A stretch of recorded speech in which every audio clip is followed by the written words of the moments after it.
y'all. We about to record.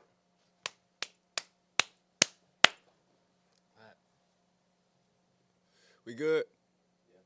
Yo, what's going on, everybody? What's good? It's your boy LZ10, and I'm back with a little bit of Unproductive TV, and I got a special guest with me today. Who are you, bro? Hey, what's good, God?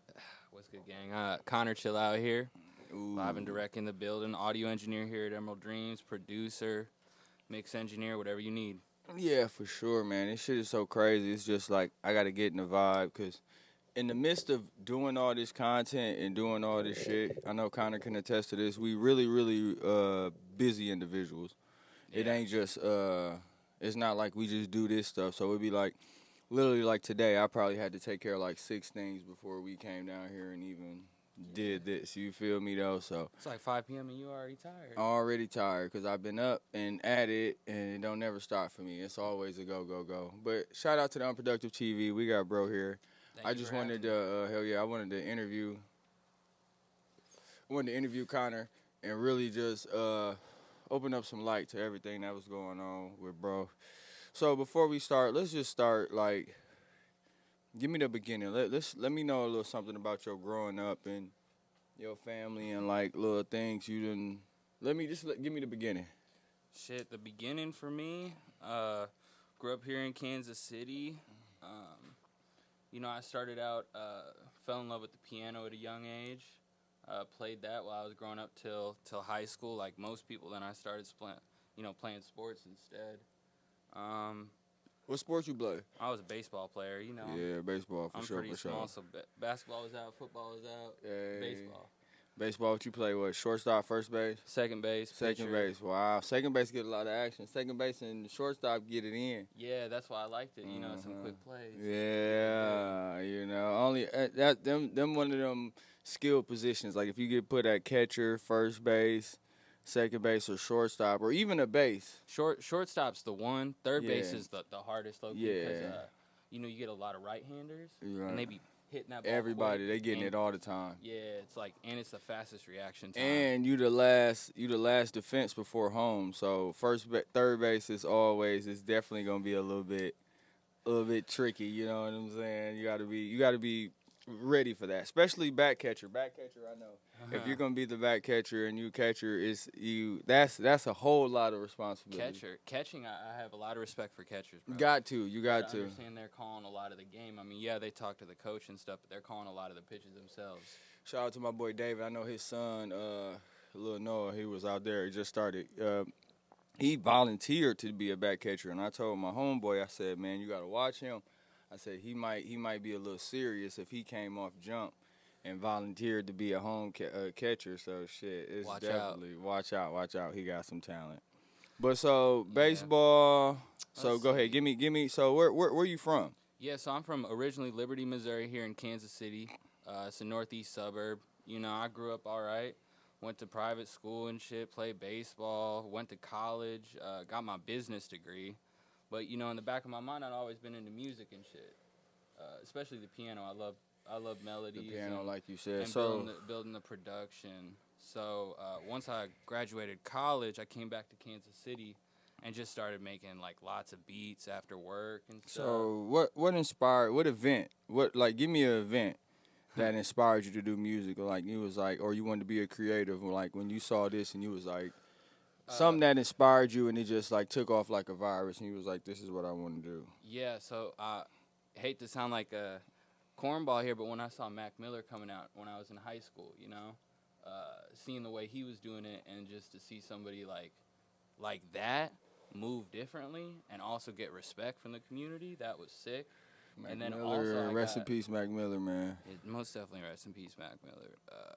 That shit inspired me, but what I think really got me was like when TDE popped off. When all of TDE popped off, I was like, this music is crazy. That was the early Dat Piff days where you can download a lot. That was a lot of good free music during that era that we came across that was like crazy. Like if you think about it, to come across Kendrick for free, come across Wiz for free, ASAP Rocky Q, for free, Danny Schoolboy Brown. Q, Danny Brown. These were some of their first projects too. Some of the best projects. Yeah, and collaborative efforts too.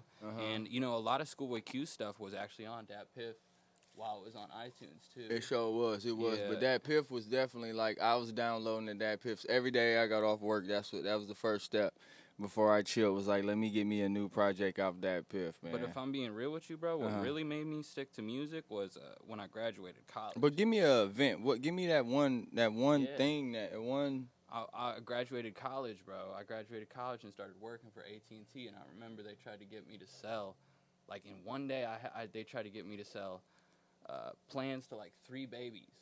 You know, they were trying to go into low income neighborhoods and sell AT&T packages, and I remember I got done with the day, and I was like, "This is so the scummiest it wasn't shit I've ever done." It wasn't a musical event or something that happened. It was something else that pushed you that said I need to be focused on music, just because you knew you had the love for it. So then that. Yeah, I was always the music guy everywhere I went. You were. And I was always that. Like, I knew everything. All the records. I had the playlist. I even, you know what I'm saying? I had the unreleased and the mixes and this and that. But then when I graduated, I realized that wasn't, you know, money wasn't making me happy. For sure. And you wanted to figure out how to get to what you wanted to do. Yeah. Okay. I've always been very so big on. What are the first kind of like, so when you got deep and you figured out, okay, I'm going to be a creative and I want to be a producer, what was that producer, or who is that producer that influenced Conor? Dr. Dre. Ooh, Dr. Dre. Yeah, not to sound corny again, but Dr. Dre inspired me too, because it was just like, just at the level he did it, and I've always been interested in the West Coast sound. So when I see somebody reach that level, and then I think also too, when I was getting into it, he was selling beats by Dre, and that was inspiring, making him, you know, nearly $1 billion. So it wouldn't. Did you go back and go through the history of the Dre and go listen to like some of the classic Dre albums? Like you heard the Chronic? You know the Chronic? Yeah, I know the Chronic. Okay, you know the Chronic. Chronic 2001. Of course. Chronic 2000. But then I started to get into all the stuff he produced for other people. You know. Yeah, it's a lot Break Your with Neck it. and Yeah. all that extra stuff. Busta Rhymes, 50, Eminem. That's what made me Mary think J. About, oh my God, yeah. Like some of the records are so out there from hip hop. You know? He really took it to another level. Yeah, Dre is definitely. He's always gonna be as producers and engineers and even creatives. He's always gonna be, you know, definitely a plateau that we can all try to strive for. He just did everything. Dre knows the audio engineering process, and then him being from Cali, he knows also how to roll out, and he knows how stuff need to look too. Dre always had the West Coast stuff always had a big look when it was coming from that inner scoop. Yeah, big look, big sound. For sure. So that's dope. So what's the first rap song you remember that you probably like? Like when you heard that and you was like, I want to remember the words, I want to study the beat. What was that first rap song that you can remember? Song?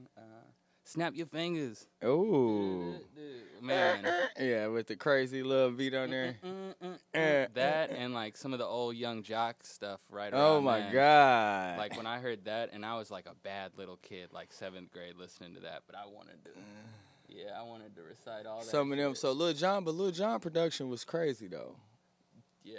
So I didn't know he was producing it. I thought he was. Yes. Yeah. That make it even worse. You know, Lovers and Friends, all that. He got so rich, he just retired. Said, "I'm chilling." I mean, he's so rich. He's got cups that are just worth more than anything I own. Yeah, Lil Jon did his thing. He was an awesome, great producer. You know, he started off with bass music first, then he started producing, and then he got it with the East Side Boys, and it was over with. But I remember, man, back in the day, I was a speaker guy, so them Lil Jon CDs always slapped, always had some knock to it. So hey, you always had to listen to them boys.